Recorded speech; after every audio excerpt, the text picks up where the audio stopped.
First అంటే అన్ని peak stage లో ఇన్వెస్ట్ చేసినట్టున్నారు. ఒకటి మీరు ఐఎల్ఎల్స్ లో మీరు ఇన్వెస్ట్ చేసినట్టున్నారని, ఇంకోటి ఏంటంటే ఇప్పుడున్న పరిస్థితుల్లో ఈ అలోక్ కొండి తర్వాత ఇస్పాత్ కానీ ఇటువంటి స్టాక్స్ లో మార్కెట్ మనకి రోజు చూస్తుంటే మార్కెట్ చాలా స్ట్రాంగ్ ఉంది, పెరుగుతున్నా కూడా పెరగడం లేదు. సో అటువంటిప్పుడు మీరు కొంతకాలం వెయిట్ చేసి ఎగ్జిట్ కావాల్సిందండి. ఇప్పుడున్న పరిస్థితిలో కూడా మీరు నా ఉద్దేశం ప్రకారం అలోక్ లాంటిది మీరు ఒకసారి ఎగ్జిట్ కమ్మని చెప్తాను. ఇంతకు ముందుగా చెప్పినట్టుగా జేబీ కెమికల్స్ అటువంటి స్టాక్స్ లో మీరు ఇన్వెస్ట్ చేయండి. డెఫినెట్ గా మీకు మంచి రిటర్న్ వచ్చే అవకాశం, మీ లాస్ కూడా కవర్ అవుతుంది.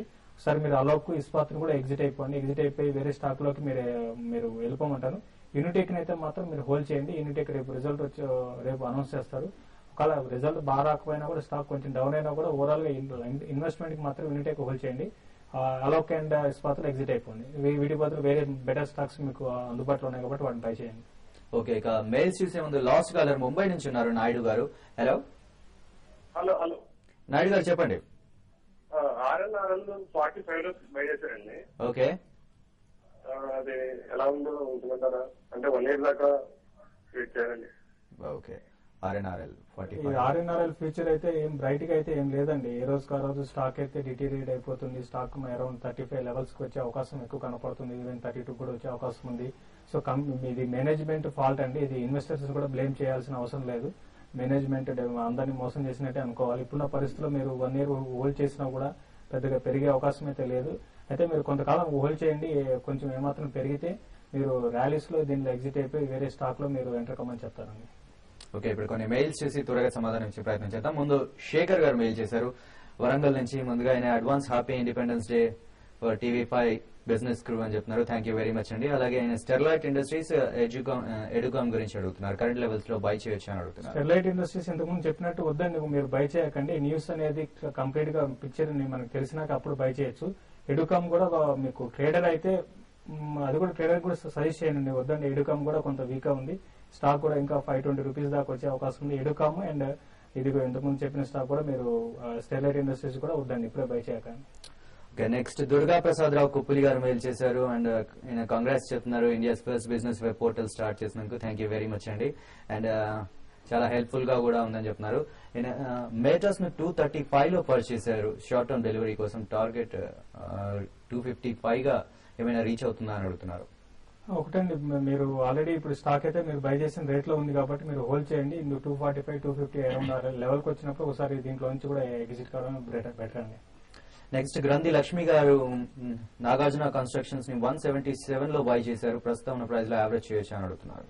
వద్దండి, మీరు నాగార్జున కన్స్ట్రక్షన్ లో యావరేజ్ చేయకండి. దీనికన్నా బెటర్ మీకు HCC లో మీరు బై చేయమని చెప్తాను. దీన్ని యావరేజ్ చేయకండి, ఉన్న పొజిషన్ మాత్రం హోల్డ్ చేయండి. మీ ఫ్యూచర్ లో మీ రేట్ రావడానికి ఆస్కారం ఉందండి. ఓకే, నెక్స్ట్ ప్రభాకర్ రెడ్డి గారు హిందాల్కోను 161 లో సెల్ చేశారు. నెక్స్ట్ కి రోల్ ఓవర్ చేసుకోమంటారా లేకపోతే ఎగ్జిట్ అయిపోమంటారా అని అడుగుతున్నారు. హిండాల్కి అయితే 168, 170 లెవెల్స్ లో దీనికి రెసిస్టెన్స్ ఉందండి. తర్వాత దీనికి లాస్ట్ ఒక 2 days బ్యాక్ కొంచెం పాజిటివ్ న్యూస్ కూడా రావడం జరిగింది. దీని సబ్సిడీ కంపెనీ బాగా రిజల్ట్ అనౌన్స్ చేయడం వల్ల ఆ స్టాక్ పెరిగిందండి. ఇంకోటి, ఇది మార్కెట్ లో మంచి కరెక్షన్ వస్తేనే మీ స్టాక్ బాగా పడే అవకాశం ఉంది. లేదంటే మాత్రం ఇది ఈ లెవెల్స్ ని సస్టైన్ చేసే అవకాశం ఉంది.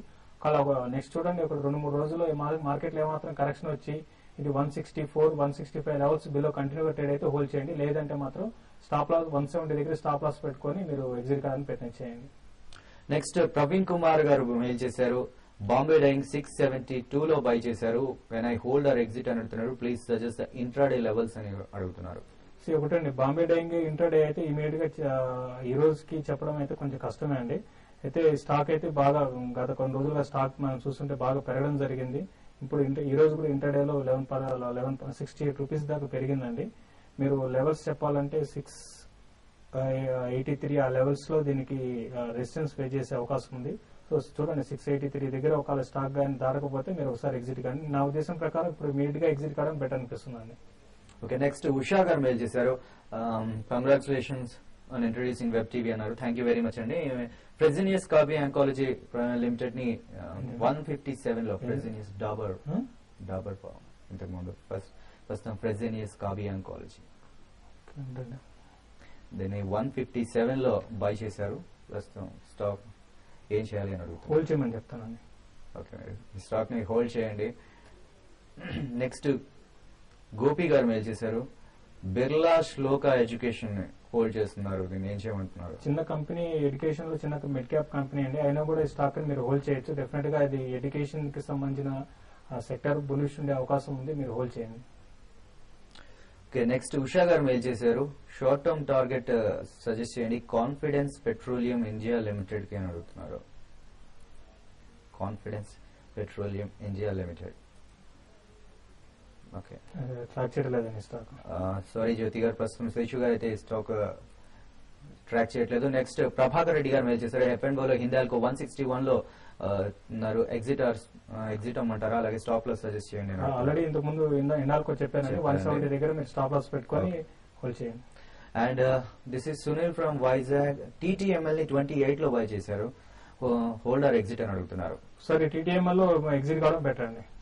రీసెంట్ గా స్టాక్ అయితే ఎప్పుడు లేని విధంగా పెరగడం జరిగింది. దీంట్లో ఇక్కడి నుంచి కొంచెం పెరిగే అవకాశం కూడా ఉన్నా కూడా మీరు స్టాక్ ని ఎగ్జిట్ కావడం బెటర్ అండి. ఓకే, నెక్స్ట్ పవన్ గారు మెయిల్ చేశారు. అట్లాస్ సైకిల్ ని కరెంట్ మార్కెట్ ప్రైస్ లో బై చేయొచ్చా 240 లో మీడియం టర్మ్ కోసం అని అడుగుతున్నారు. వద్దండి, రీసెంట్ గా అట్లాస్ సైకిల్ బాగా పెరగడం జరిగింది. కరెంట్ అవర్స్ లో మీరు స్టాక్ అయితే అవాయిడ్ చేయండి. కొంతకాలం కరెక్షన్ వచ్చినా, కన్సాలిడేట్ అయినాక అప్పుడు బై చేయండి. ఇప్పుడు ఇమీడియట్ అయితే వద్దండి. ఓకే, శశి గారు, ఇక చివరికి వాళ్ళ మార్కెట్ లో ఎలా క్లోజింగ్ ఎలా ఉండబోతుంది? ట్రేడర్స్ కి మీరు ఎలాంటి సలహా ఇస్తారు? నిన్న నష్టాల్లో ప్రారంభమై లాభాల్లో ముగిసింది, అలాంటి వాలిటిలిటీ ఏమైనా ఉండే అవకాశం ఉందంటారు? ఈ రోజు అయితే మార్కెట్ లో ఇదే రేంజ్ లో క్లోజ్ అయ్యే అవకాశం ఉందండి. అయితే 5475 దాటి పెరిగే అవకాశం పెద్ద కనపట్టలేదు. ఏదైనా కూడా క్లోజింగ్ బేసిస్ చెప్పాలంటే 5450 అరౌండ్ 5445 మధ్యలో క్లోజ్ అయ్యే అవకాశం ఎక్కువ కనపడుతుంది. Okay, thank you very much Shashi గారు. ప్రస్తుతం మార్కెట్లు సేమ్ పొజిషన్ లో ఉన్నాయి. సెన్సెక్స్ ఆల్మోస్ట్ 130 పాయింట్లు, నిఫ్టీ ఆల్మోస్ట్ 50 పాయింట్ల అటు ఇటుగా లాభపడుతూ ట్రేడ్ అవుతున్నాయి. ఇక ఇవి బిజినెస్ లంచ్ విశేషాలు. అయితే కార్యక్రమం తర్వాత tvmoney.com లో ఆఫ్టర్నూన్ ట్రేడ్ ప్రోగ్రామ్ టెలికాస్ట్ అవుతుంది వెబ్ టీవీలో. దీనికి సంబంధించి మీరు శేషు గారు అక్కడ సలహాలు సూచనలు ఇస్తారు. ఈ ప్రోగ్రామ్ కంటిన్యూ అవుతుంది. దీనికి సంబంధించి మా బిజినెస్ ఎడిటర్ వసంత్ గారు ఈ కార్యక్రమాన్ని అందిస్తారు. So log on to tvmoney.com.